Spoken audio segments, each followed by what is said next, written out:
So a lot of Kevin, you and I had some conversations about modeling for the future. And I don't think that's something Yes. that our industry has done very well. Has that been your experience? Yeah, I mean, I think, when you talk about modeling and forecasting, that's been a real challenge for the industry over time. I mean, Jim can speak to, ResortQuest when it was public and the needs of investors, but when you think about modeling for cash flows and modeling for events and different scenarios, obviously this is a, kind of a black swan moment, and nobody could have monitored or modeled for that. But when you think about, survival and these existential threats, that modeling and scenario planning, I think is really helpful, right? It's a little bit of the cow left the barn, but I think it's really important to understand, what drives, variable cost and fixed cost, and what you can do about, certain items as they ebb and flow, not just holidays and Easter moving around, but, what happens when, there's a hurricane in the Outer Banks, or there's a fire or a Gulf oil spill. How do we, survive as business interests? Well, speaking of, I mean, how are you? So let's look at we've had in our careers 9/11, the oil spill, multiple hurricanes, the Gatlinburg fire, the fires out west. Then we've also had SARS. Let's not forget SARS. SARS. Mexico has Yep. seen multiple situations where they shut down tourism based on some type of a, tourism danger alert. How are you kind of looking at this right now in relation to anything that may have happened in the past? Or is there a parallel? You want me to? Well, there is, and this is Jim, and I'll start it. But I mean, from a micro view, SARS was definitely the closest thing. When we experienced SARS with ResortQuest, basically all of the Hawaiian Islands were just shut down completely. And that was one of our largest operations. Any of the regions that had lift as a requirement really shut down. So we had a relatively temporary halt to about half of our company. 9/11 was very similar. I got to experience both with ResortQuest, and it was a very similar type thing, except it loosened up quicker than, SARS took a while, and it did not affect the drive markets at all, but it just slaughtered Hawaii and hurt the lift areas. So there is some went through the same thing with the credit card companies locking down money and so forth. So this is obviously much bigger, but there are some scars on my back from ones that are similar. JR, same question. Have you seen anything in the past that runs parallel to what we're seeing right now? No. So I'm relatively new to the industry. I don't have the experience of Jim and Kevin on this regard. So this is other than some hurricanes, this is our first. We are very much forecast oriented, and that's one thing we help our companies with. And a rolling 13-week bi-week forecast of in and outs of cash is how we're managing everything at this point. It's all about cash flow, and cash is king. So one of the things that I found super interesting and kind of surprising is that within about 10 to 14 days of this everyone becoming aware that this was going to be as, not as big as it is, but big anyway, we saw a lot of layoffs. I mean, early on, we saw some pretty heavy actions and people running out of cash quickly. Jim, were you kind of surprised to see that businesses were already in that mode that quickly? Depending on the company, you have companies that are in states that are allowed to use advanced deposits for operating. I'm not saying that's a good idea. I'm just saying that there are states that can do that. So they had an immediate line of credit basically free of charge. And so they may not have been as quick on the trigger, or if they had already used it up from the off season and then suddenly realized they didn't have any operating cash and did not have a piggy bank to dive into, that the response was necessary. It just, there wasn't a choice. And I think you're going to see more of that. Ben mentioned it in the prior thing. You're going to see it, and it is going to be a distressed situation. And there's no sugarcoating it. And the ones that are going to be hurt the worst are the ones that are burying their head. And nobody likes to hear that, but that's what's going to that's what happened in '08, without a doubt. The '08, the people that knew what was coming and saw it, at least got something for a value from their companies, and the rest of them buried their head until it was just a distressed sale at pennies on the dollar. Mm-hmm. What does it look like to not have your head in the sand or buried in the sand? Like a company that's being proactive has what characteristics right now? So, I can maybe address that. We've looked at a number of companies and made quite a few acquisitions in the industry. It always surprised us how many people do not reconcile their trust accounts. And maybe my first experience has been with Bob Oakes and Village Realty, and they reconcile daily, but they're in North Carolina, different rules. But that kind of regimen has really served us well in terms of knowing exactly where the cash is. So I'd say the companies that are surviving are ones that will be reconciling, or have already been reconciling their trust accounts. They know where the cash is. They have a feel for what is variable, what is fixed. And most importantly, right now, are communicating a lot with the guests and also with the homeowners, because we serve both masters. And the guests, the importance there on communication is to keep the chargebacks down, because that could be really devastating if the chargebacks get out of control and you're not answering the phone when they call. And then keeping the homeowners up to date on where you stand with bookings and with potential chargebacks. So looking at the timeline, a lot of people on several calls before have been talking about looking at a late May, early June timeline to reopen. Do you think that's realistic, Kevin? I don't. I think it depends on the state. I think what you're going to see is windows opening from source markets to destination markets. What I'm hearing and reading is, look, that there is pent-up demand.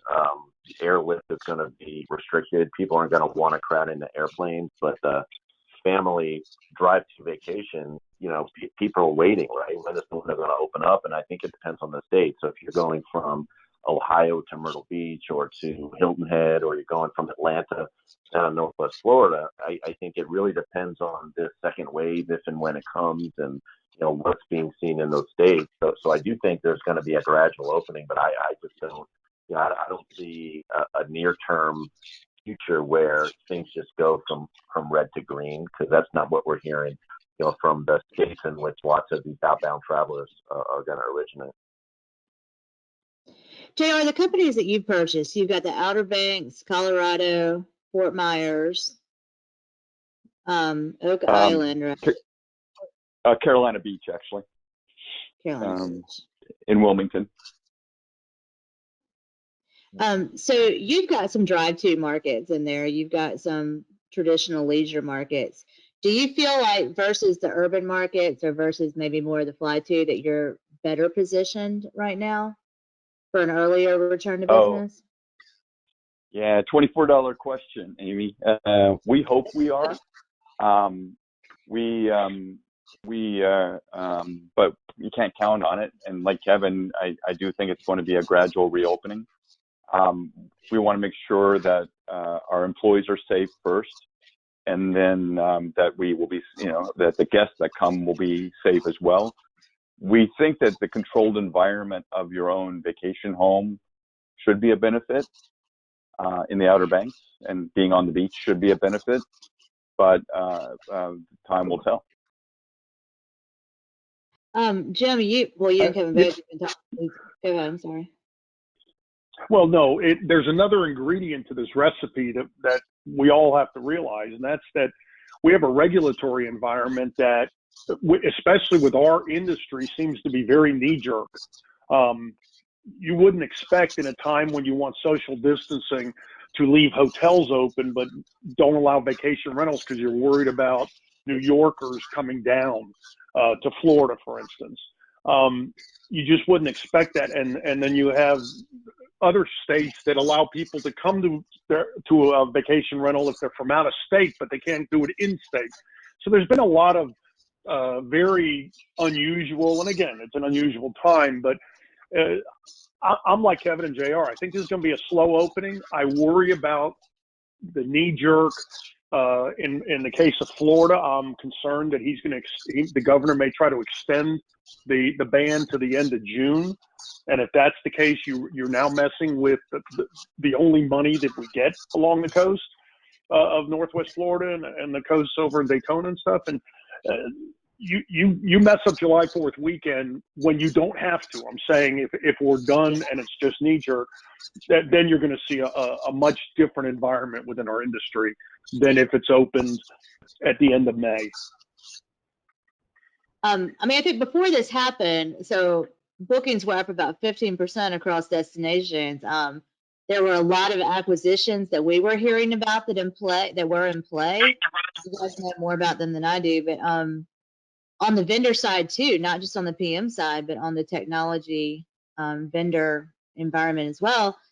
And there was a lot of funding in play. I mean, things were looking pretty good in our industry while this was going on in the background, and we weren't really aware of it. I think my question is, looking at funding for these companies and at the acquisition environment, um, is there a near term? Is there going to be near-term activity? Is there going to be near-term acquisition activity, funding activity, or is this dry for a while? Well, I'll take a first stab at that. I think that no, right? I think if you're talking about funded deals where people are walking away with cash, Yeah. at least for the short term, those days are not there, right? There are some people with equity on the sidelines, and JR, you'd be one of them. But pricing's got to settle out. You've got to figure out who are the net winners and losers in the near term, and how do you underwrite those deals? So, I think there is a difference between sort of consolidation with liquidity at the end and consolidation. And Amy, you and I talked a little bit about this a few weeks ago in terms of building a better business or a bigger balance sheet or a business that can sustain not taking the last dollar out every season, such that February is so painful for a beach operator. Because I think as you start thinking about sort of the next wave of vacation rentals, New York Times had an article this week that was the great unwinding. These large sort of venture-funded new economy companies, that they're going away. The urban rental market, I don't know that many of the current players are able to survive on the economic models they have. So you start to say, hey, who's going to be a better operator? Going back to the basics, you're going to see health and safety. JR and I were talking about this earlier. You're going to see, cleanliness and sanitization, which is different, obviously, from being clean. Hey, is it sanitized, and how do you test for that, or how do you validate that? And I think that suggests that there's real value in consolidation when there's no immediate liquidity, right? There's going to be real opportunities in lots of these markets just for better businesses, right? We've heard a lot over the years about these consolidations and the new business models, but at the end, we're provisioning family vacations from people that you trust. And I think there's real opportunity for people who focus on that. So the liquidity will come again, and there'll be ample opportunities for retirement and cashing out your life's work. But I think if we focus on building good businesses, you're going to see deals come back, but for the right reasons, right? Yeah, And I Kevin, think Amy. absolutely. Go ahead, Jay. I was going to add on to what Kevin said. I agree. There's real benefits to scale. Between our two companies, we've got almost 1,500 homes and condos. I do, the industry has tried scale of one brand multiple times. I do wonder whether that works. We take a completely different tack. This is a local business about local relationships. Yeah. And, but at the same time, you now need to be professional. And I think I've spent my whole career taking smaller companies and professionalizing them. That's something that Village does really well, both on the cleaning side, on the marketing, on how do you message this, and then on the technology and system side. So, a shameless plug for Village and Great Western Lodging. But yeah, it's a big we have props we to have Bob. we have a great Gosh, team. Mark, We have a great team. You've got some pretty great leadership in these companies. Is that what you look for? Yeah, we look for partners at the end of the day. We don't want the owners necessarily to leave. Our best situations are when the owners are willing to stay around in some capacity, and we help build teams around them so that they can do what they do best, which oftentimes is relationship with homeowners and then relationship with guests, right? And that's really where the rubber meets the road for our industry. Do you feel like in this situation with the cancellation policies and the fact that travel insurance didn't cover this, Kevin, you were talking about that meeting the needs of the owners and the guests. Do you think property managers kind of had to make an individual decision whether or not they were going to do what was right by the homeowner or right by the guest?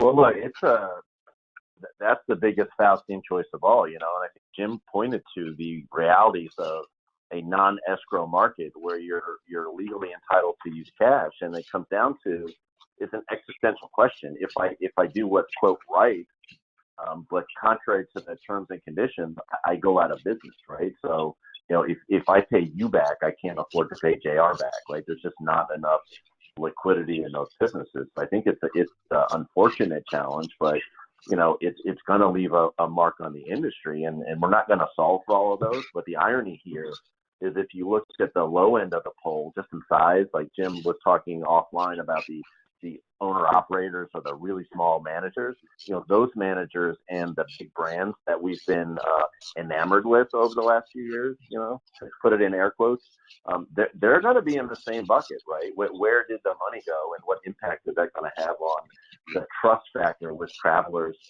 and with homeowners, and also with the region, with the local municipalities and seasonal markets that depend on those travelers. So I think as the dust settles and we organize as an industry and build better businesses, I think that trust factor is going to be hugely important. What happens when it happens again, and what are the things that we can do to prevent that. So there's going to be a lot of pain, but in the end, a lot of these issues have been punted over time, and this was, look, a black swan event again. Nobody could have foreseen it, but because it came, I think it exposed a lot of practices that probably aren't in anybody's longer term best interest. And Amy, to kind of put this all together, we have at least a half dozen clients on the buy side that have dry powder, that want to go and look at additional acquisitions or their first acquisition within the industry.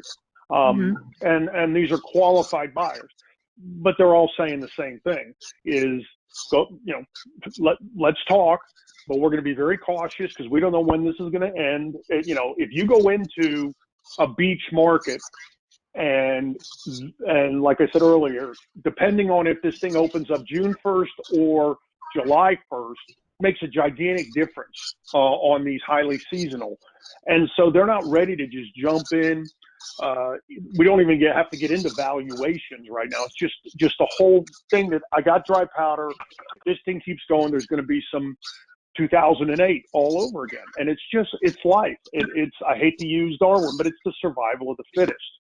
So whether you're small or large, you've got to properly manage everything. And there are going to be companies that are going to need an exit strategy that is not going to be what they envisioned when they got into the business. And I went through 08. It was not fun. And we sold one of our businesses in 08. And so, but there is dry powder out there, and there will be acquisitions. In the near term, I think it's going to be a little bit more, hey, let's just see where this goes. All of the deals we had on the table when all this hit aren't dead. Everybody just decided to drop their weapons and wait. And so, it's out there. It's just we're still not at a point where we know exactly what's going to happen anywhere. Yeah. I think what Yeah, yeah, go ahead. Well, I was just going to say it goes back to the question previously about modeling and forecasting. You're talking about a cash budget, and when you're investing, what you really need to know isn't just how much it costs, but what's your burn going to be before you go cash flow positive. And to the extent that it's unknowable, it's really hard to write a check to not know, hey, what's coming in top line and what are those fixed costs, and are we able to sustain the biggest asset, which you could argue is the employees or the homeowners. It's probably a combination of both, because you've got these businesses with just terrific people. Like, the difference between a really good operator and one that's not so good, a lot of it's ownership, but it's the people underneath. It was the Kaiser Realties of the world. It's the Hatteras Realties of the world. It's these employees that unfortunately are going to take the brunt of a lot of this stuff. So it's to Jim's point. Yeah, I think the deals are still there, but you've got to have a bottoming out such that folks can know, hey, what does it going to cost, and then what are the mechanisms to do it? You're going to see some increased government funding, TBD. I think the SBA is going to come out with some amended definitions and underwriting procedures. But these are all asset-light businesses, and it's important to know what the limitations of that are. But there will be sources of capital, whether state or federal, to help stave off some of this stuff. But it starts with the numbers, and are we at stasis with respect to the downward trajectory?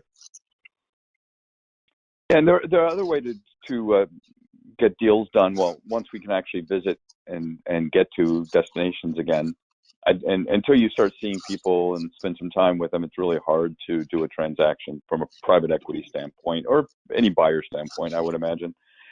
But the other way to bridge a gap will be some sort of earnout, and we've been successful with that, and we're happy to pay the earnouts when the performance is there. So it might mean less cash up front, but the same sort of multiple if things come back to normal on a sooner rather than later basis.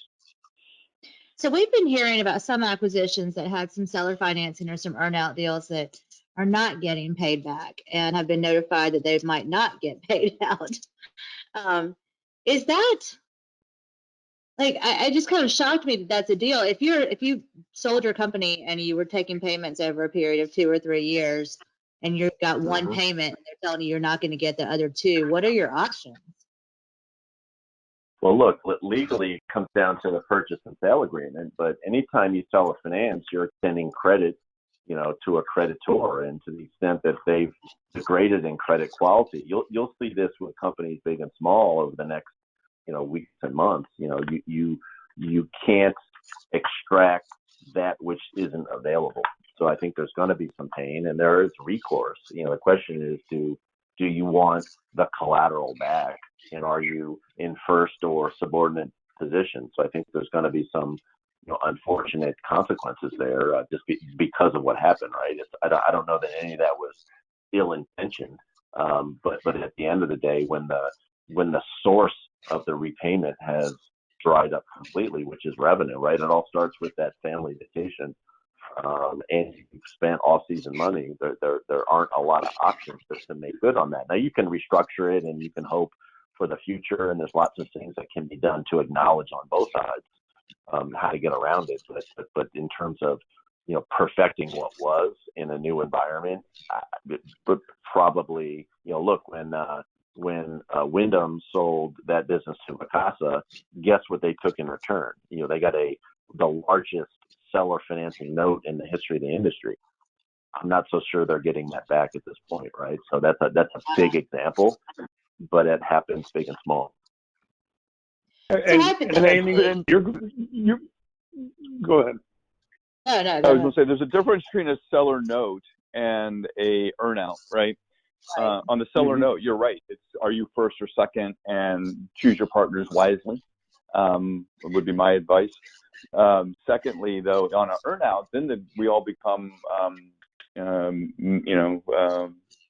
lawyers to a degree when we start wondering what force majeure really means.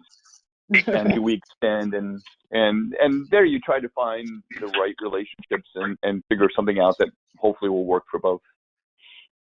So if you're basing that on And performance, this year is such a, I mean, obviously the situation is, I mean, like for instance, I hate to, like if you were in Habit IQ and you purchase these companies, you know, on some type of an earnout, and they realistically can't perform this year the way they had hoped because of this situation, is there any consideration for that? it's going to be, the devil's going to be in the details.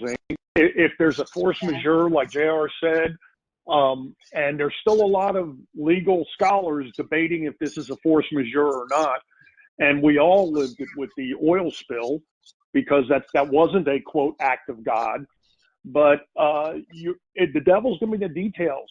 What position you're in seller financing? If it's an earnout, is there a clause that allows you to push it if there was a force majeure incident? I know there's deals that have been done that way, where you're able to push it off for a year or wait until it comes back.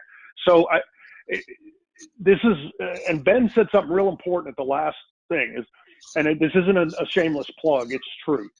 Deals that are done with good lawyers, good advisors, good consultants tend to have less craziness. The deals that are done just in-house, hey, let's just do this, those are the ones that are going to be really peeling onions back all the way to the core because you can't figure out what's going on. And that's what you're going to see a little difference in how this comes out. But on the earn-ups and stuff and on the seller financing, the devil's in the details of how it was written and what security you put with it, you know, that you're able to negotiate. You know, we talk about a lot about M&A activity. We haven't really talked a lot about mergers. We talk a lot about acquisitions. Yeah. Kevin, I think you and I had a little bit of a conversation. Do you think there's an opportunity for more merger activity in the vacation I industry? do. Yeah, because when you think about valuation and liquidity, those are really, you know, zero-sum topics. I win and you lose, so we're both equally unhappy. You know, when you think about mergers, it's relative. So if we're both down 50% this year and we consolidate pro rata, does it really matter? Like, it matters for cash flow, but what you're building is maybe a business that has the attributes that are more sustainable in the future. I mean, that's what JR's doing. He's building a good business, right? It's not about, their financial returns, obviously, because we're investors, but it's about, hey, did you create value? And part of the way you create value is you diminish risk, and to the extent that you put complementary companies together, whether that's adjacent markets or complementary markets, you're going to diminish the risk when stuff happens in the future, which creates value. When you think about an earnout that we just talked about, earnout fundamentally is about risk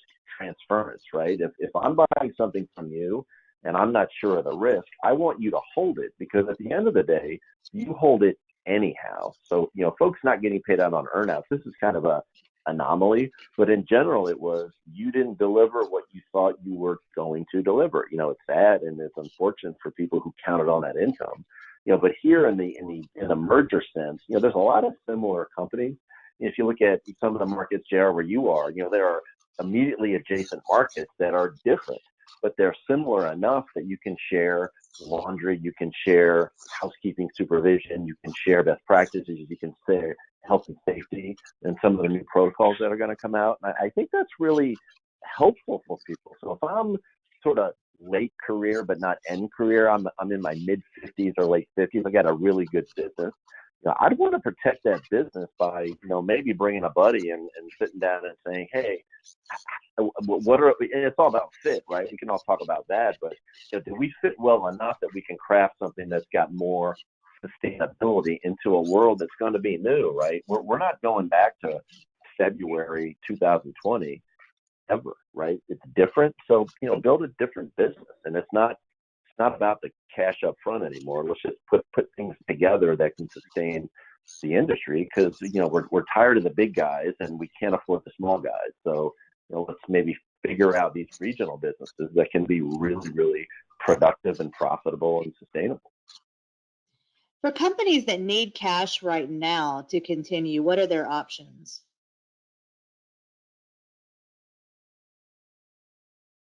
you've got, the SBA ran out of money today, but this is round one. The electorate in this country will not stop because we have some ridiculous on both sides of the aisle arguing over stuff. This was round one, and they know they have to have a round two and a round three. To me, what I've told most of our clients is first go back to your fill out every application that's online for every possible funding program, even if they overlap, just do it. Sit down with your financial advisor, sit down with your banker, walk through every option there is. Don't bury your head in the sand. Like JR said, he does a rolling cash flow. When we had it real bad after Hurricane Opal, we did a daily cash flow. Literally every day I knew what I had left. And it wasn't fun. It was painful, but cash is king. Okay. And you got to look at it that way.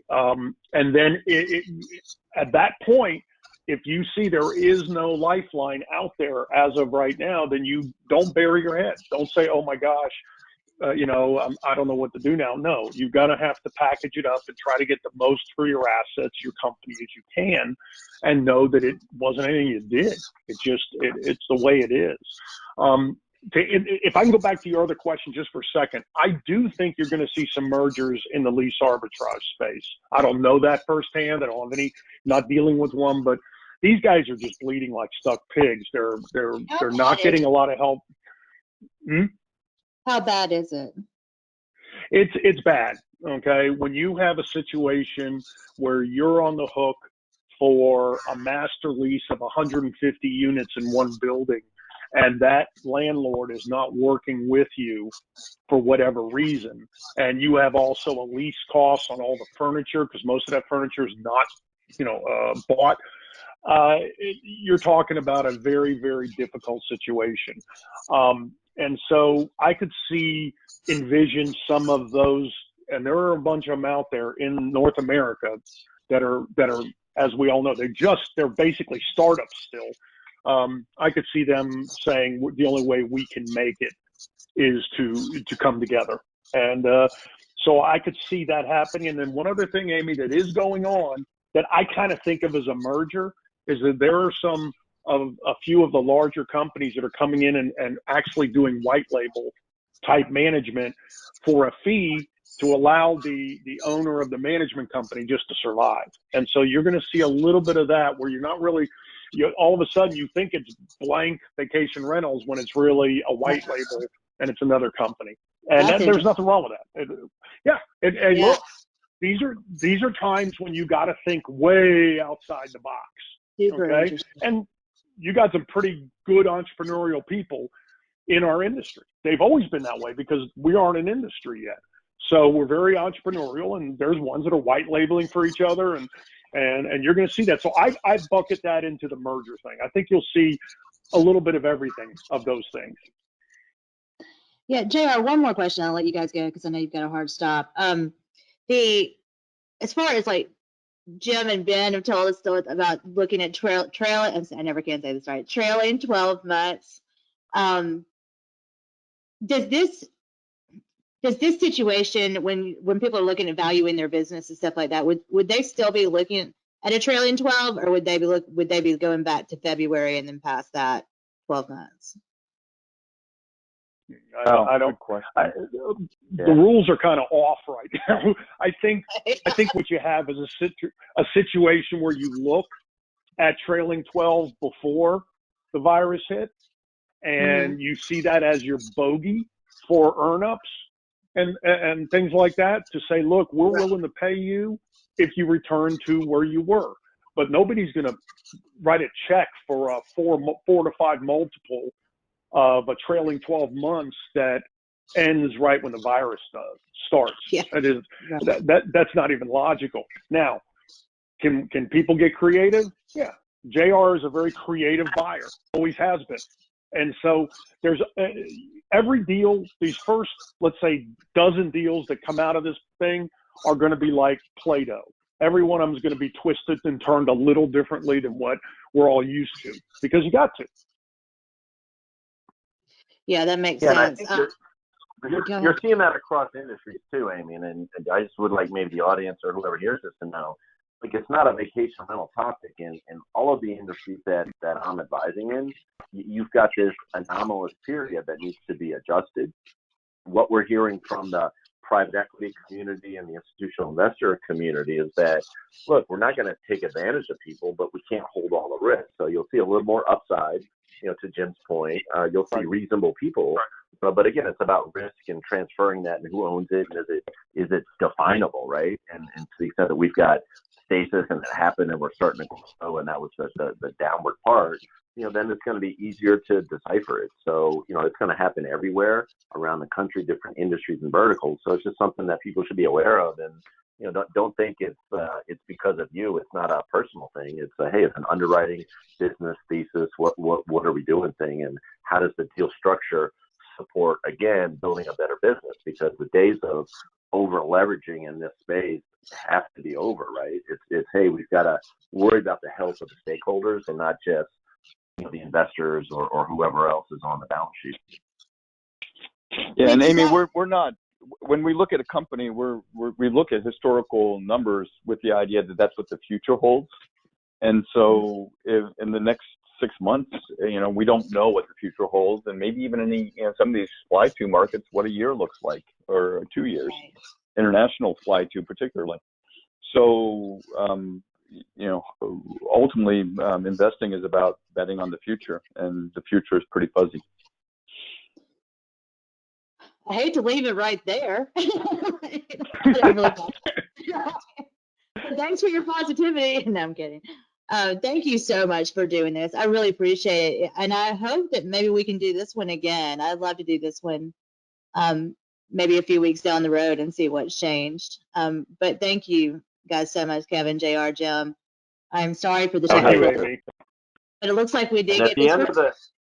That is the end of it. At the end of the day, it's a good market. It's a great market. People are always going to want to go on vacation. People are always going to go to the beach. So, we're going to get through it. It is hopeful. It's just a little scary on the front end. Yeah, well said, Kevin. We're big believers in the industry. That hasn't changed. Same here. Same here. Thanks you so much. I appreciate it. Take care. Bye-bye. Bye.